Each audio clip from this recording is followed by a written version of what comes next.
There are many differences between regular people and drug kingpins. Not only is their life full of violence and unexpected events, you just never know when the police are gonna come bang down your door.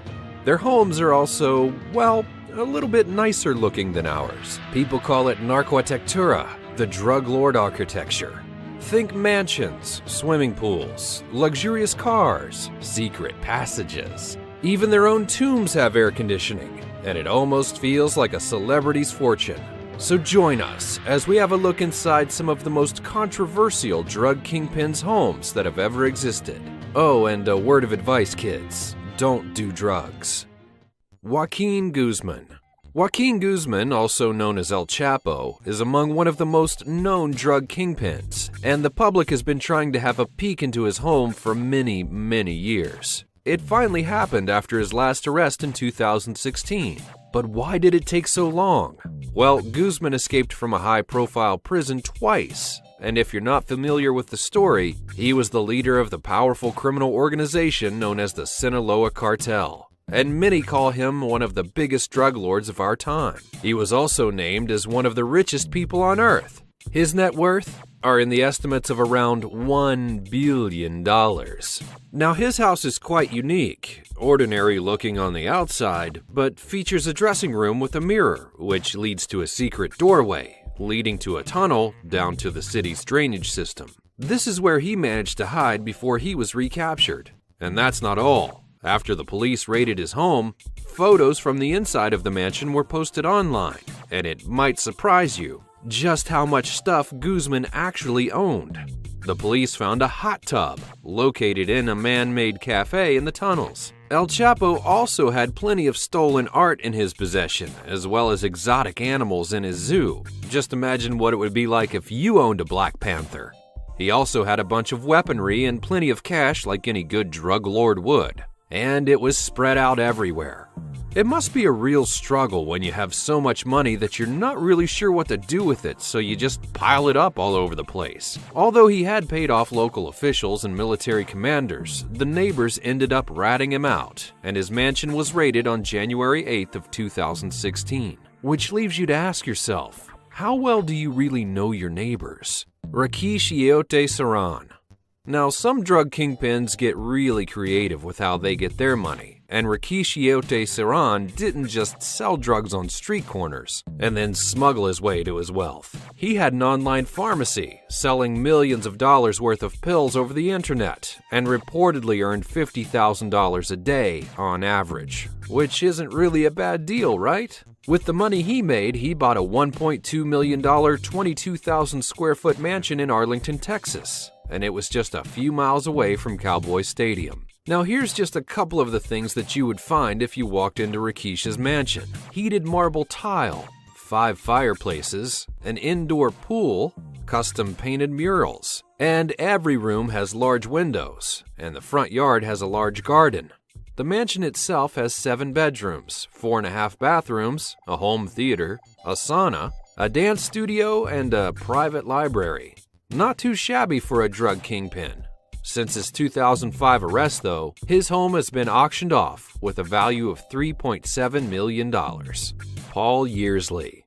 Now, if these facts didn't make you want to become a drug kingpin yet, the next one surely will. So, what happens when you have amazing designer skills and mountains of cash to spend? Well, let me tell you what happens. People, well, they begin questioning where you acquired all of your cash. And that's what happened to Paul Yearsley, our next drug kingpin.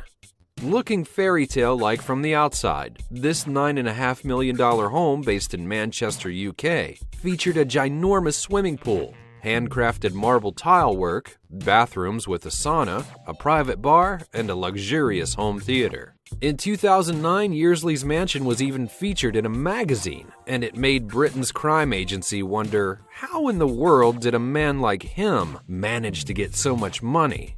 The guy was a neighbor to soccer stars, and he claimed that he got the money from selling homes to footballers, and that he was a property tycoon. But there's more to his money, as it turns out. Yearsley was a drug lord, and he even admitted to supplying 330,000 British pounds worth of weed. Now, that's a whole lot of weed. and his home is on sale for half the amount that he bought it for, due to the ongoing maintenance that's required. Now here's a lesson learned, kids. When you acquire illegal money, try not to brag about it and have photo shoots of your house in a magazine, because you just never know who's watching. And if nothing else, karma will eventually come to get you. And now a comedy break. Hey kids, do you want to hear a joke? Justin Bieber. Haha, just kidding. But it's relevant to our next drug kingpin, as weird as it might sound. Luciano Pezzo. Pezzo was one of Brazil's more successful drug traffickers, and after a massive November 2010 raid on Complexo de Alameo, a notorious Rio slum, Brazilian police found his mansion concealed among the squalor. Luciano was one of Brazil's top drug traffickers, and it took 2,600 police and army operatives to crack through his mansion walls. They said that it wasn't the first and definitely not the last raid. But they did discover something that was really mind-boggling, and a hell of a lot better than any luxurious car, home theater, or even a swimming pool. Luciano seemed to have a hand-painted mural of, you probably won't believe it, but it starts with a J and ends with Justin Bieber. That's right, it was a recreation of his album cover one time, and that's not the end of it. The mural had 2 large holes in it. And according to several reports, it's where he kept the drugs and weapons. A wall opposite of Justin Bieber's mural had Bieber's name full of hearts. No, I'm not kidding. As it turns out, Luciano actually recruited plenty of kids into his smuggling business, and some of them might have even been Justin Bieber fans. Now, while we hope those kids are doing all right these days, the thought of a glorified Justin Bieber poster in a drug kingpin's mansion is just really kind of hilarious. And it looks like there's no limit to Justin Bieber's fandom. Luciano didn't have an official nickname, but judging from these findings, a Belieber seems like a fitting choice. Pablo Escobar. And then, of course, there's Colombian drug lord Pablo Escobar, possibly one of the most well-known drug lords on the planet. His ambition and ruthlessness made him one of the wealthiest, most powerful, and most violent criminals of all time. He was equally admired, just as much as he was feared, and you certainly did not want to get on Escobar's bad side. The man who's behind the famous quote about disloyal friendships is also the man behind the cocaine trade in Colombia. Escobar made money, and he made people kill for money. He controlled over 80% of the cocaine trade to the United States, and that meant a large sum of money, a lot of which went straight into his home. The man dreamt of wealth since his younger days and wanted to become president of Colombia. But that life took on a slightly different path when he began stealing cars and later joined the Colombia smuggling business, earning as much as $420 million in a week. Named as one of the 10 richest people on Earth by Forbes magazine, Escobar was swimming in money, just like Uncle Scrooge, and he didn't hold back in spending it. His house was known as the Hacienda Nápoles, located in Miami, and it even included a zoo full of exotic animals. It's without a doubt one of the most famous drug lord houses, and you can find a lot of photos showing the property after the police had raided it. Escobar also owned several luxury cars, and his estate even had a bull ring along with a kart racing track. Although we can't really imagine Escobar jumping into a go-kart.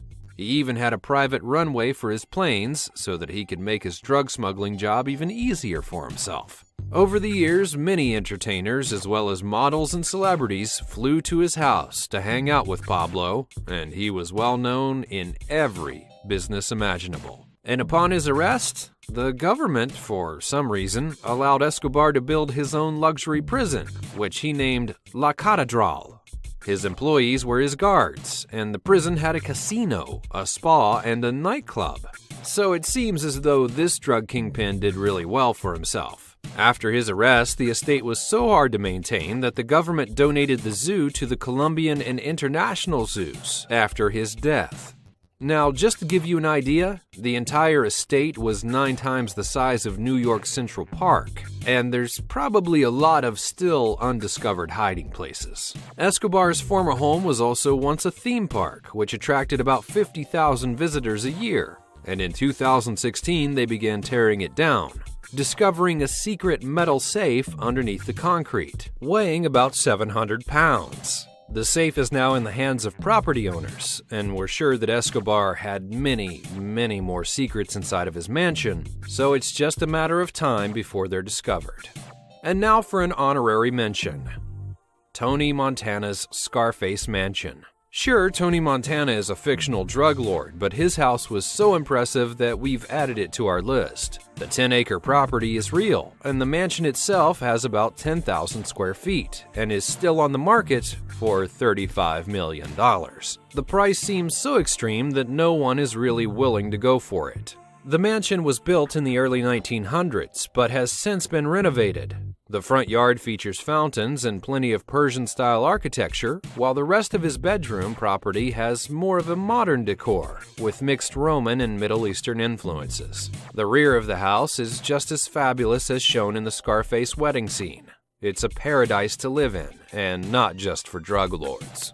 And certainly some drug lords just weren't lucky enough to own a home, although we're sure that they'd look fabulous. Perhaps those like the famous Queen of Cocaine, Griselda Blanco, Daniel Barrara, who burned his own fingerprints to become untrackable, or George Jacob Jung, also known as El Americano. And the list of drug kingpins just goes on and on and on. And although the secrets of their living conditions have not yet made their way to social media, we're sure that the police have seen plenty of mysterious things during their raids. So the question on my mind is, what would you buy if you had all of that money? Let me know in the comments below. And while you're here, be sure to check out some of our other videos on prisons and drug kingpins, and subscribe for more in the future. Thanks for watching. Now, this granny's got more than just butterscotches and tissues in her purse. And that smell? Well, it's not her dental cream. It's the rank odor of crime. Darlene Mays, a 75-year-old grandmother living in Veneta, Oklahoma, puts most drug dealers to shame. Police had an inkling that this little old lady was doing something illegal, but when they raided her home in April of